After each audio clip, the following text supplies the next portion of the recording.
Thanks, everybody. I'm gonna try this mic here and see how this works. So, I think quickly, just to give some context, I've basically been an entrepreneur my whole life. When I was 13, I started painting the numbers on the sides of houses that were kind of decayed, so that emergency services could find them. So, probably for the past 20 years, I've been doing something in relation to making money.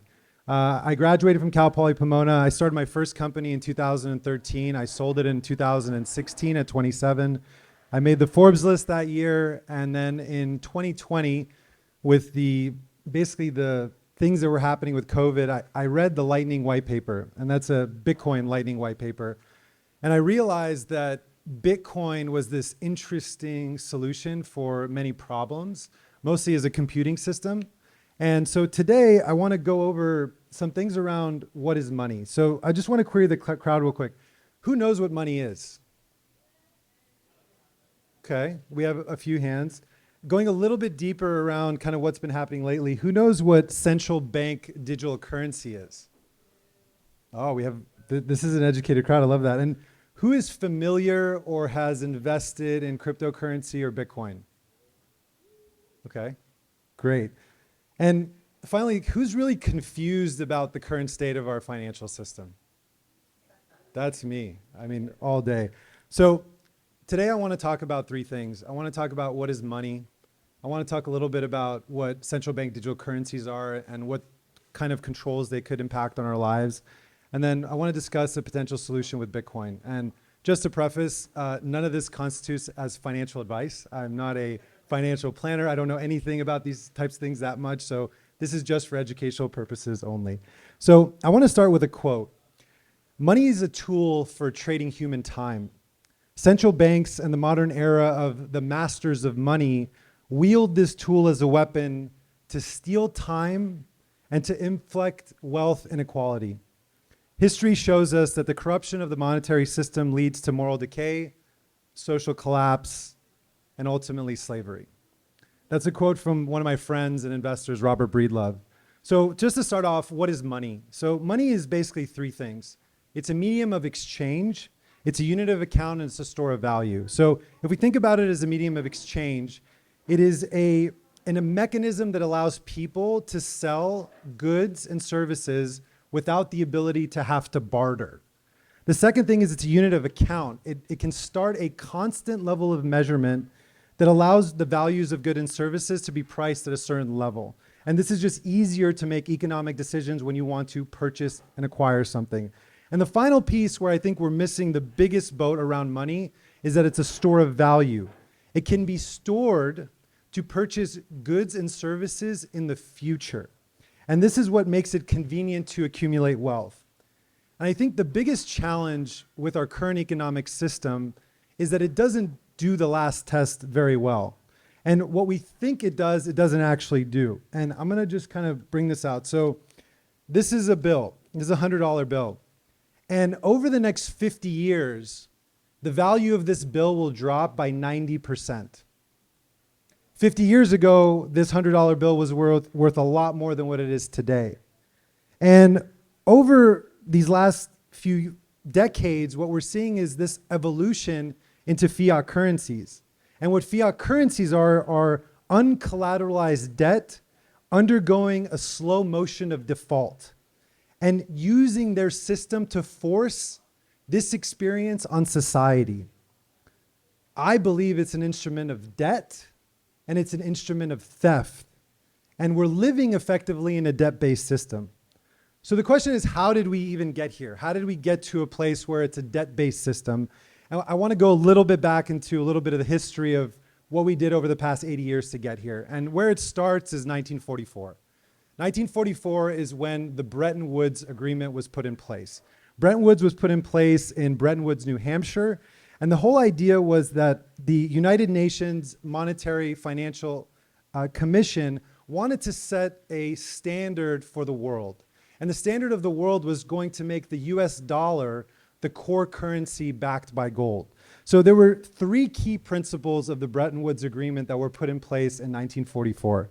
Number one is that there would be a fixed exchange rate pegged to the price of gold. So the idea here was that the US dollar would be fixed to $35 per ounce of gold. And any country that wanted to exchange in this currency could either exchange in dollars or it could exchange into gold. The second piece was convertibility. This allowed for a standard that countries would be required to use gold or US dollars in this fixed exchange rate. And that meant businesses and individuals could easily exchange their currencies in this interway without having to have a middle party. And the final piece was the role of the IMF. And this is the International Monetary Fund, and this is where it started expanding, was at Bretton Woods in 1944. And this would allow for countries that if they didn't have enough liquidity, the IMF could step in and say, as a country, we can lend you funds and you can now trade in gold and dollars. And this system actually worked really, really well for about 20 years. Between 1945 and 1965, the global economy grew an average of 4.5% every single year. It's actually the fastest period of economic sustained growth in the history of the world. Trade also expanded, and during the same period, we saw an average of 8.6% of trade increasing every single year. Inflation was also at record lows. Inflation was an average of 2.2% every single year during the Bretton Woods era. But then in the late 1960s and early 1970s, this system began to break. And it began to break because of one particular thing, and I think it's very interesting because we're living in a very similar era now, is it broke because of war. So the United States began to have the largest budget deficit in history during the Vietnam War. And because you can't just make more gold, funding wars became very expensive. And the US ran into the largest budget deficit at the time because of the Vietnam War, $25.2 billion. It increased to $38.8 billion the next year. And at the time, this was about 3.2% of GDP. This is a really important number to think about because debt to GDP ratio, which is how much debt a country has, which is how much economic prosperity it has, used to actually be below 100. And I'm going to get into numbers of what debt is now and what that comparative is because of the evolution of fiat currency. As a result, because of this large debt issue that happened at the Vietnam War, the countries that were trading with the US started redeeming their currencies for gold. And the gold reserves in the US started to collapse. It went from, I think, 650 million ounces to 450 million ounces in about 5 years. And this is a quote from Paul Volcker. This was the Secretary Treasury at the time. The Vietnam War was the ultimate cause of the breakdown of Bretton Woods. It was the war that caused the United States to run large budget deficits, which led to the loss in confidence of the dollar and a flight from the dollar by foreign governments.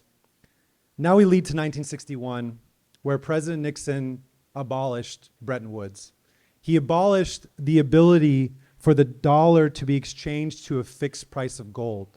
This was the moment that the US dollar went away from being money to becoming a fiat currency. And because the dollar at the time was the world's reserve currency, countries would be very vulnerable to the impact of the US. So everything was basically backed by the US in some ways. We had a tremendous amount of trade imbalances. For example, right now, because the US dollar is now this reserve currency, we have a 381 billion trade deficit with China. We have a 132 billion trade deficit with Japan. We have a 41 billion trade deficit with South Korea. And all of these elements that started in 1971 because of the printing of money began these instability of the US dollar. And it starts having you think about why are the crises that we see, for example, the 2008 financial crisis, why do they occur? It's because of this very clear imbalance in the financial system. This system, which allowed for the printing of money, has led to the rise of global debt. In the last 4 years, 50% of the entire money supply has been created. To give you the context of what that means, and give you the number, and I'm going to get into global debt in a second, is that all national currencies began as a paper promise for real money. And today, these currencies are no longer redeemable for real money. They instead have been transformed to a perennial promises that are called fiat currencies. Global debt started to increase significantly after 1971. It really led to this level of where we're at today, where we used to be 3.2% of debt to GDP ratio, where now we are 300% global debt to GDP ratio. I checked this morning, and the global debt in the US is at $33 trillion. It's a number that in some ways to me is a bit unfathomable. And you have to think about this mechanism of action that we have is it real money? Is it what we think is money, what we trade as money? And we look at all the crises that are occurring moving forward. The 2008 was a debt crisis. So we had subprime mortgages that being sold as good mortgages that had supposedly really good backers and good properties. This element caused the collapse because a lot of individuals are in this level of debt. We're in a system of debt. We're not in a system of accumulating wealth. And because this system allows you to print money ad libitum, you basically have the ability to build this perceived wealth. We as a society are perceiving that this thing in our pocket, how much do we have in our bank account, is actually real value and real money, when in fact what we all have is just a real amount of debt. And the system around us is just filled with debt, and that's the system that we live in. And being aware of these things are, I think, the beginning of what the Federal Reserve System actually is. The Federal Reserve has the exclusive right to produce money without the regard for a competitive market pressures as an apparatus of enslavement. It's a vile privilege that monopolies can only preserve through the deception and through violence. And this is a quote by Robert Breedlove. And in my belief, what we've experienced over the last few years with particularly inflation is theft. Inflation is the theft of the value, and this is all bankers propose. Whatever you did, if you were a saver, and I think this is the being a prudent individual that doesn't spend a lot of money and saves their money, in fact, are the people that are hurt the most. Over the past 3 years, your money has devolved by 20 to 30%. And how do you know that? Is how much do eggs cost? How much does milk cost? And this is a system, and what the system tells you is just go out and make more money. Real wages should go up. Inflation is only at 7%. I don't fundamentally believe that. So I wanted to start off in talking about, well, what is the money and what is the monetary system? And I want to get into what the governments are planning as potential solutions, which I don't actually think are solutions. And that's where I'm going to get into central bank digital currencies. So what is a CBDC? What is a central bank digital currency? And they're forms of national fiat currency, but they're controlled by the central bank. Right now, the way the monetary system works is that you have the Federal Reserve that gives money to banks, where normal people like us have a relationship with the bank, then the bank lends us money, and then we go do what we're doing. The proposition of a central bank digital currency is actually to remove private banks. Is now the government is who issues your currency. And this is not something that's like some Orwellian thesis. Oh, since September of 2023, which was last month, over 100 banks around the world, 100 central banks are exploring central bank digital currencies. One reason is they offer some advantages over traditional money, which is for cheaper and faster payments, true. They have greater financial inclusion, probably true. And they have more efficiency in cross-border payments. Moving payments across the world is very inefficient for anyone that does remittances with families in other countries. 90% of all central banks around the world are moving towards a central bank digital currency. And the BIS, which is the Bank of International Settlement, put out the stat, and they believe that by 2025, over $15 trillion in transactions will be as a result of central bank digital currencies.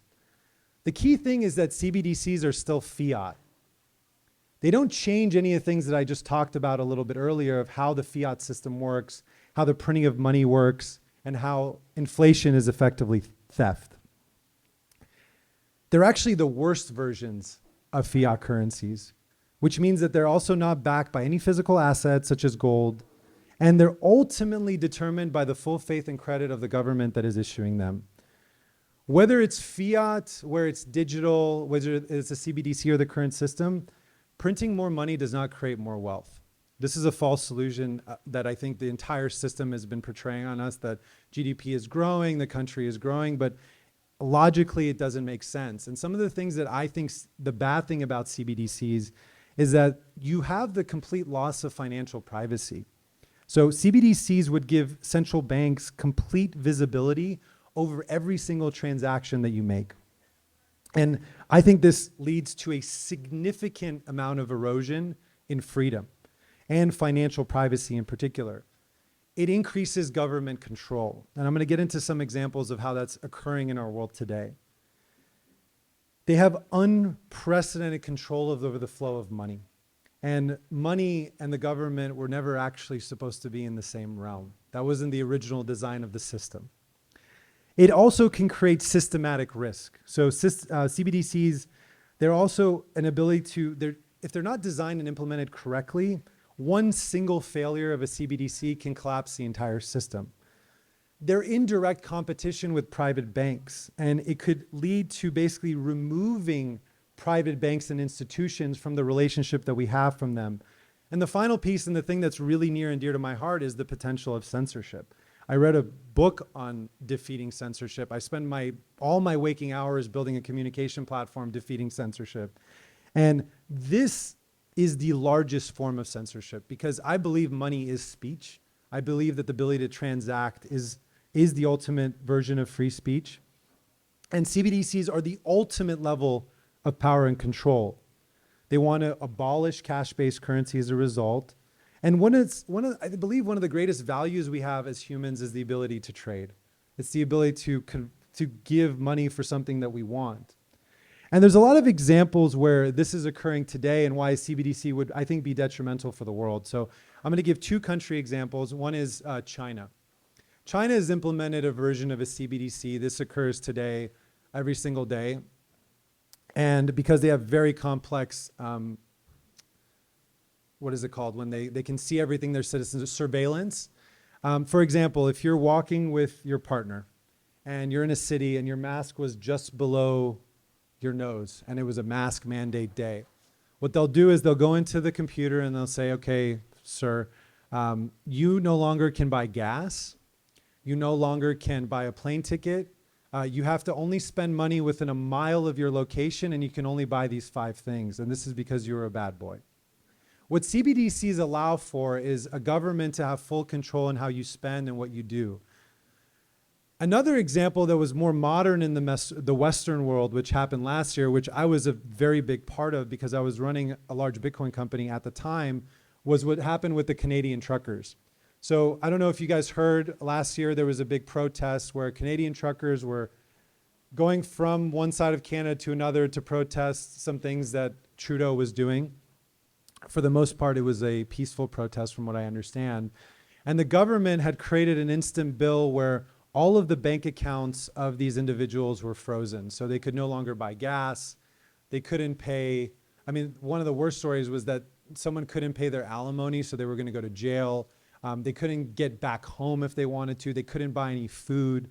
And this was a controlled government mandate that had to go through many steps. It had to go through Parliament. Parliament then went through the specific banking system, and then they were able to cut off all the bank accounts of these truckers.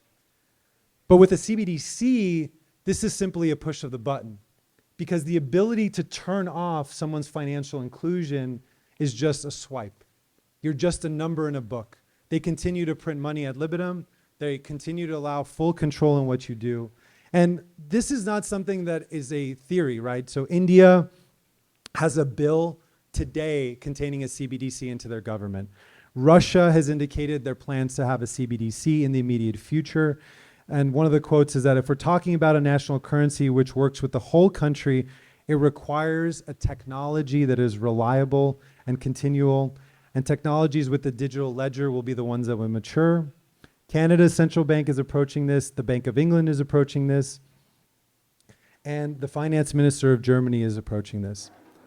I've said this a few times, but fiat currencies do not create wealth. You cannot create wealth by printing money. And again, CBDCs are simply digital versions of fiat currencies. They are tools of manipulation. They're tools of control. And one of the things that I found really interesting was a quote from Augustine Camps, which is the Banking of International Settlement General Manager, is CBDCs could promote financial inclusion and enhance the efficiency of payments and reduce the association of private digital currencies, aka Bitcoin. However, they could also be used to suppress dissent. I think that's a very interesting thing, that a quote from a world leader is that they're very clear that they're telling you what they will do with it. If you don't follow what they say, if you don't listen to what they do, if you don't get the vaccine in the way you're supposed to get it, I mean, there's so many scenarios where you can think about this, where they can actually just turn everything off. Right now, there's no mechanism of action, right? They steal from you through inflation and through illegal counterfeiting. But the hope is that that could change over time. And my particular opinion is, I think Bitcoin is a potential hope for that future. And I think that free market capitalism is a social system in which we see the world through many eyes as possible. To attain a high resolution picture of reality. In a digital age, this multi-perspectivism of markets has been amplified by smartphones, by social media, by live streaming, thereby further awakening our collective consciousness. So at this point, why Bitcoin? So what Bitcoin is a cryptocurrency. It's a digital currency. It was invented by a pseudonymous founder over 13 years ago. And I'm an advocate for Bitcoin because it's a solution for global financial inclusion and the lack of government control.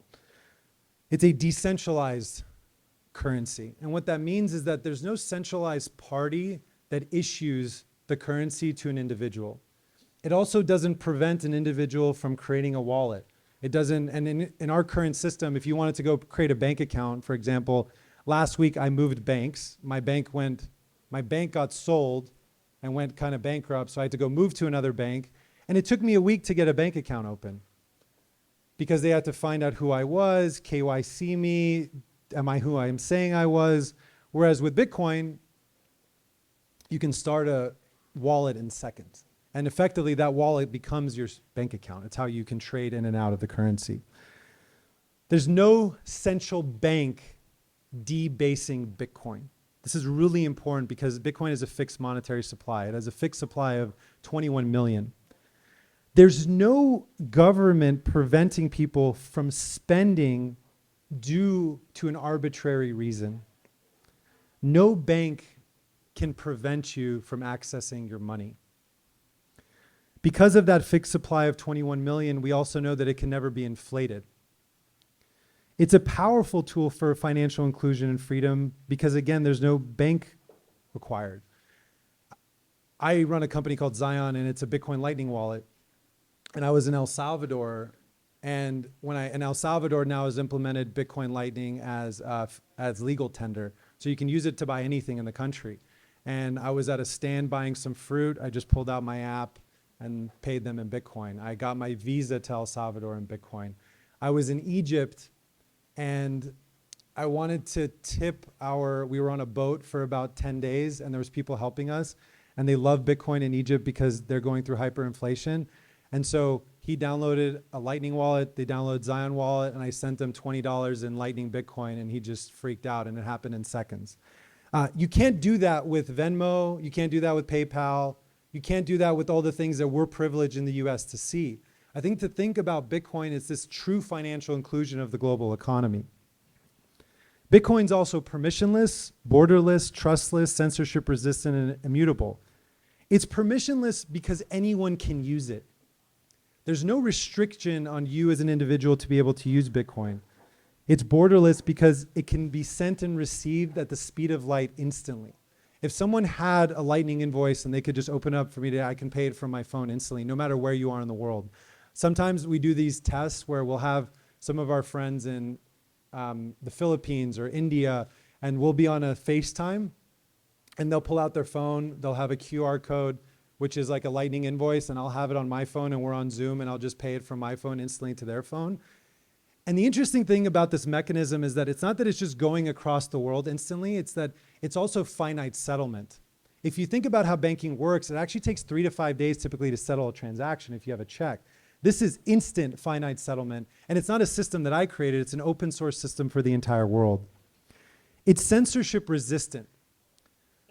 No government can censor or block a financial institution to send a Bitcoin transaction to another wallet.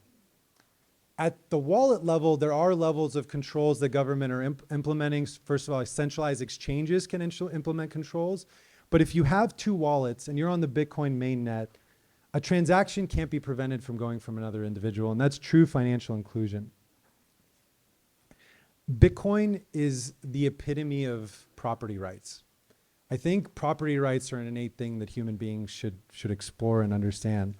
And it offers a number of property rights and freedoms that cannot be violated by a government or institution. Number one, Bitcoin can't be seized or confiscated. And the reason that is it's not held by a centralized authority. For example, how I hold my Bitcoin. I hold my Bitcoin in a thing called a multi-signature wallet. What that means is that there's a single wallet, and in order to access that wallet, you need 2 out of 3 keys. You need 2 keys out of 3 keys. I hold 1 key at my home. I hold 1 key at an off location. And then there's a third party that has the other key. So in case that I'm in some random country and I only have 1 of my keys, I call them and say, hey, I need access to my vault. We can access both keys. These keys can be lost at any time. But what's important is that these keys are stored by 12 words each. I have 24 words that are stored in my mind that I only know that allow me to move money across the world without any centralized government having control of what that is. And the only way that that would be seized is through a level of extreme coercion, maybe a gun to my head and the government says, tell me your seed phrase, but it cannot be taken from me by an act of violence. I think that's a very beautiful thing about the properties of Bitcoin. Bitcoin also cannot be inflated away. It's important for individual citizens, but also for international trade. You know, we are not experiencing a level of hyperinflation in this country. But if you think about countries like Argentina currently, where they've lost, I think, 50% of the value of their money, people are deeply hurting in those places.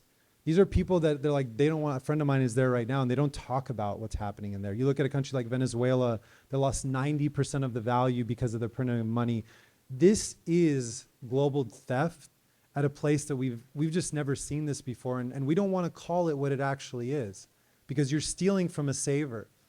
I mean, there's some controversy of even calling this levels of theft of time, a level that we have become slaves to the money system that we have no awareness of. I talked a little bit about how it's permissionless, it's borderless, it's trustless, it's censorship resistant, it's immutable. So what's really important about the Bitcoin ledger is that no one can go into the Bitcoin blockchain and change a transaction because it's built on a chain of blocks. It's built on transactions on top of transactions. In order to change the transaction in the past, you have to take every single computer in the world that uses Bitcoin and change it at the exact same time. So it's impossible to actually steal from this system. As I shared a little bit earlier, if you think that this is like a really scary, hard thing to do, I have a wallet. You can download the Zion wallet. You can use and transact in Bitcoin for free. It takes an instant. You have your own keys. So it's not very hard to use Bitcoin and to transact in it. And I think thinking about this as an ultimate level of property rights allow you to think about being a little bit outside of the system. And by buying Bitcoin, and again, this is not financial advice, so I just want to be really important about that note, but I believe by buying Bitcoin, you're participating in a global protest against the state. Controlled currencies are effectively a pyramid scheme, and in a way that politicians are realizing that they can't ignore. You have people like Bobby Kennedy saying it as well. Since money is the only voting system in which your voice cannot be muted, Bitcoin is the life raft for this age. In the face of a dying system, it's a bit of hope. In truth, money is a social construct to sacrifice time now to store for enjoyment later. Debt is created by enjoying now as the cost of sacrifice for later.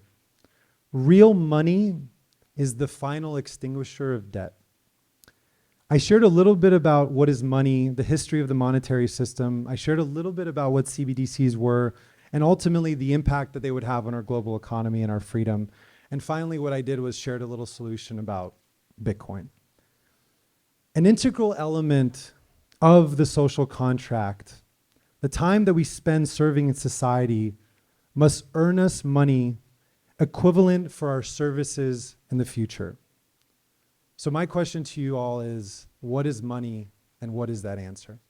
Thank you very much.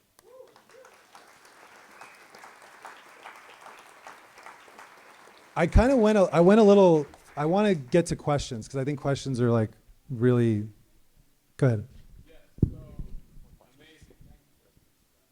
My question is, what are the obstacles to success for Bitcoin?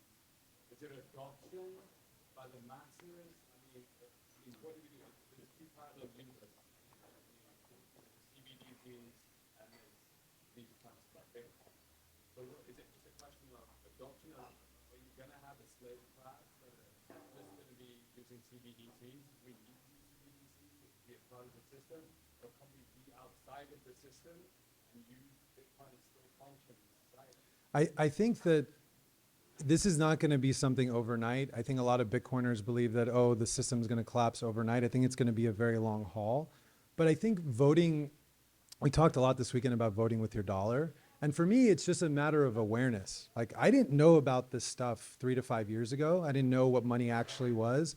And it's just a piece of awareness to say, look, there's this alternative asset class that now some of the biggest finance managers in the world on Wall Street are saying we should probably think about buying this because it's a little bit outside the system and it's a little bit more effective than gold. So maybe it's something we should just pay attention to and buy a little bit of it. Do I believe tomorrow it's going to be the way you transact for everything? No. But there's a country in the world that has adopted as legal tender. Some things happening clearly around this. It's not just this random cryptocurrency that's sitting out there. An entire country, probably by the not so good by the IMF, but go do that. So I think ultimately the thing I would do is just think about a very, very, very, very, very small portion of how you think about money, to just think about, hey, maybe I should research Bitcoin a little bit more. And if I buy it, it's something that I'm holding as an asset. Good. Your name? In the beginning, you said that one of the important things is currency. Yeah. Because that's one of the main, uses that we use for currency is to buy food, to buy land, to build our house.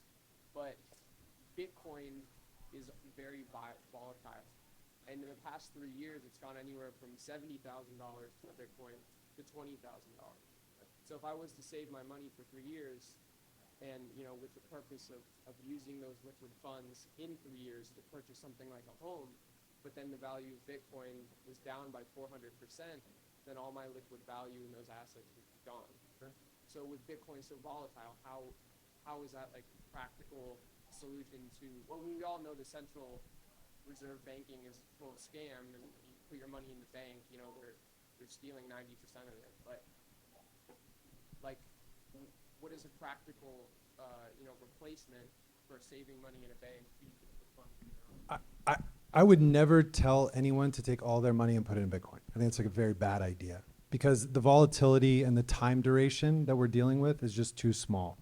We have to understand that the price action of Bitcoin, particularly in 2021, that went to $70,000, I think contributed because we printed trillions of dollars that year. Tons of people had tons of liquidity. They're like, we don't know what to do with this. Let's go buy Bitcoin. Price of Bitcoin goes up. Then they realize, actually, we don't have that much money, so the price of Bitcoin goes down.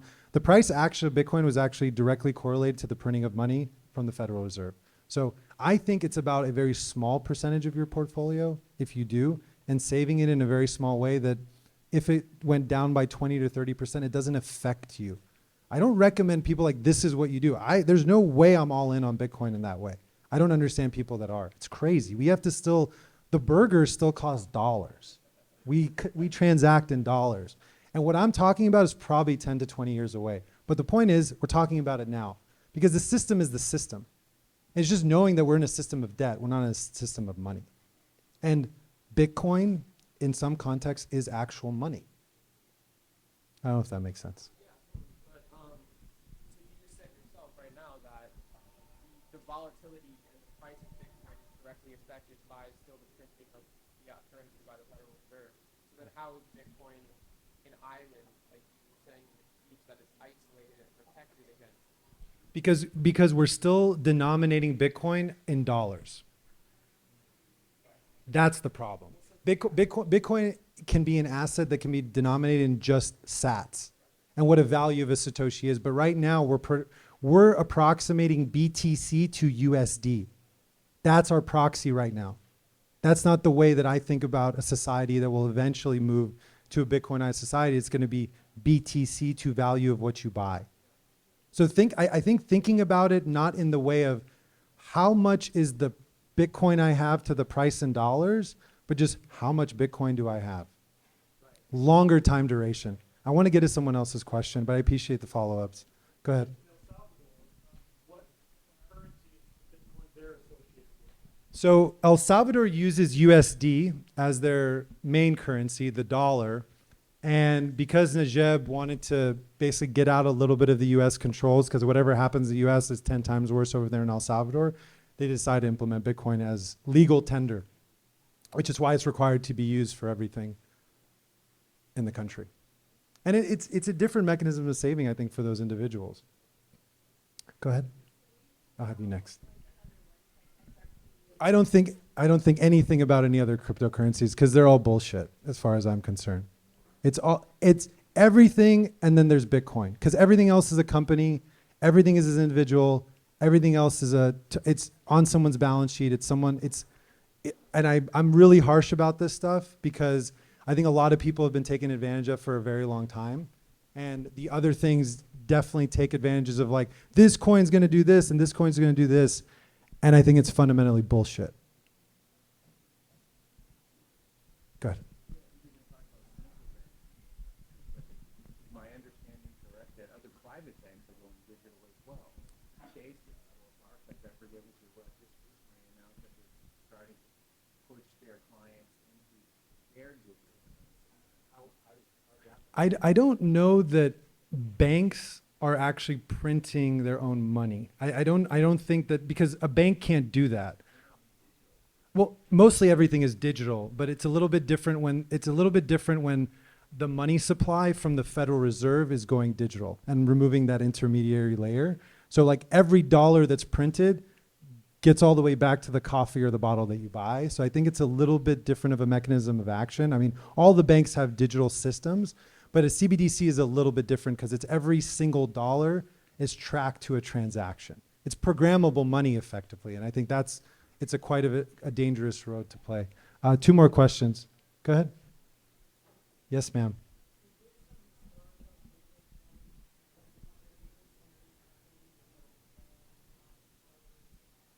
Like price action of Bitcoin? Oh, okay. Yes. So every 10 minutes, a block is produced on the Bitcoin blockchain. And the way that a block is produced is a bunch of mining computers to secure the network, create a mathematical transaction. It's a mathematical proof that they have to prove. Right now, when Bitcoin started, it was in the hundreds of Bitcoin, thousands of Bitcoins for every 10 minutes. And every 4 years, it divides by half. Currently, it's at 7 to win the prize. And the halving is next year, and it'll go down to 3.5. There is some level of assumed price action. I don't ever claim to understand what the price of Bitcoin next to USD will ever be. I have no idea. I don't have enough evidence or data or anything. I can allude to things like I mentioned to you. All I know is I like to denominate some of the things that I do and how many Bitcoin do I own. And that's the way that I could think about it. But thank you for your question. Go ahead, brother. And then you can go next.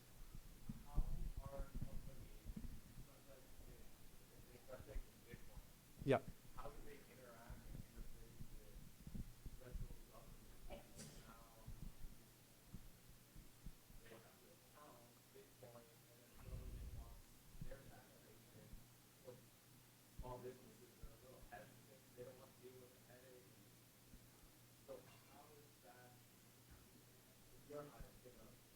I don't know. These are complex tax questions that I truly don't have any answers to. I don't know how a company, I mean, there's a lot of services where at a POS you can accept Bitcoin and then it instantly turns into USD and puts it in your bank account that allows you to accept that as a currency. But these are questions that are systematically, I don't know the answer to them. That's why I think even right now, the government's trying to approve an ETF, somewhere that any person can buy Bitcoin with actually buying the underlying asset. And I think the government's a little hesitant. Like, if they buy it, what does it mean? So I'm not smart enough to figure out that answer. But thank you for your question. Go ahead.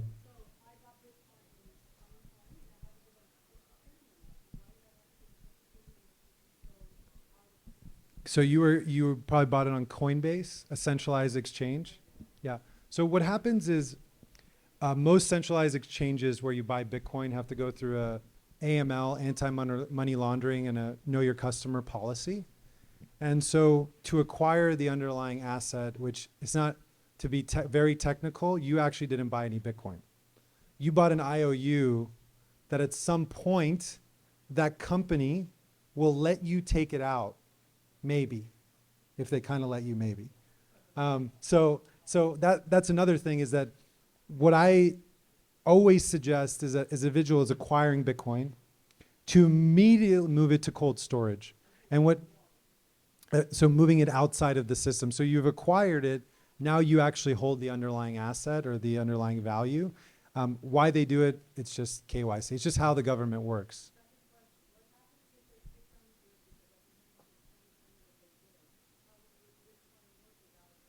It would not. Simple.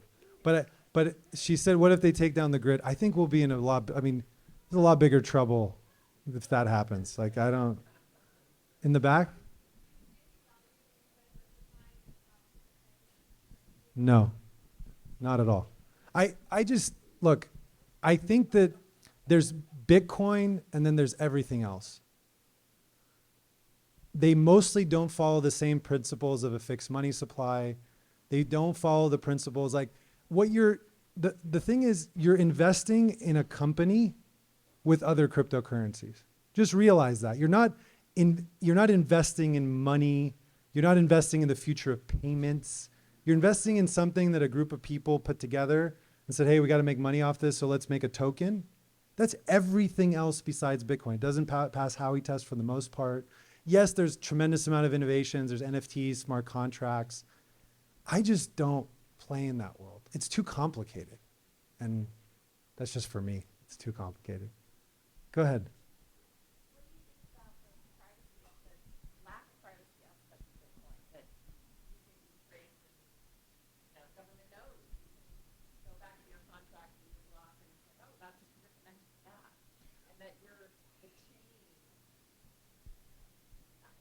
I don't know enough about it, but that, somehow you can be implicated for Bitcoin, where that Bitcoin came from, right? That it's not private.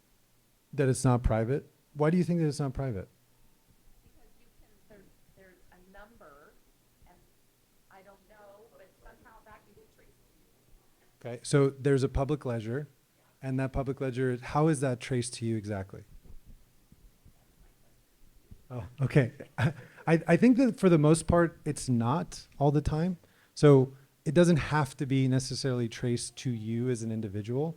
For example, I run a Lightning company. So Lightning is layer 2 Bitcoin. The way that Lightning works is that it's a system with a tremendous amount of nodes. It's like a digital abacus. And it allows me to trade Bitcoin at the speed of light. Bitcoin Core, layer 1 Bitcoin, pretty slow. Every 10 minutes a transaction. Yes, you can move billions in 10 minutes, but it's very slow for very small transactions. If I send you Lightning transactions on the Bitcoin Lightning layer 2, nobody knows that's going on. That's where we play, and that's the role that we're in, is that there's no traceability on the Lightning Network because there's no ledger on the Lightning Network. And the only way that it's traceable is when you close a channel, and that's led to the original node. So I think that once we get to a point where this is like a transactable system, like you're not going to buy a coffee and wait 10 minutes to transact. You need something that's up to 40 million transactions per second, and that's what Lightning does, which is a non-traceable system. More of an asset No. You can transact on Lightning. So you can hold at the base layer and then transact on Lightning. That makes sense? Same wallet. Same wallet. No, different wallet because Lightning is different than Bitcoin Core. But you just said you wouldn't really transact with them. You can. I did. I bought a bunch of coffees in El Salvador. It depends on the other side. You need a counterparty to be able to buy the thing that you're buying. We're not there yet. The systems aren't there. Like I hope Square, for example, Square obviously has Lightning and Jack's a big endorser of Lightning. If they install in their POS, maybe people will transact. I don't know. I think just, yeah, well, I mean, yes, and I think just tell people we don't want them. I think call the people that are in charge, or I think that's what you just like, we don't want this thing. It just doesn't, it's not helpful for us. And I think just the realization that inflation is theft is just a construct that I think is very true. It's like if you're prudent as an individual and you're sitting there and you're like, I want to save, and you just get money stolen from your bank account every single year, it's just a weird thing. We're just holding until Bitcoin gets to the point where it's transactable and it's everywhere. And Maybe.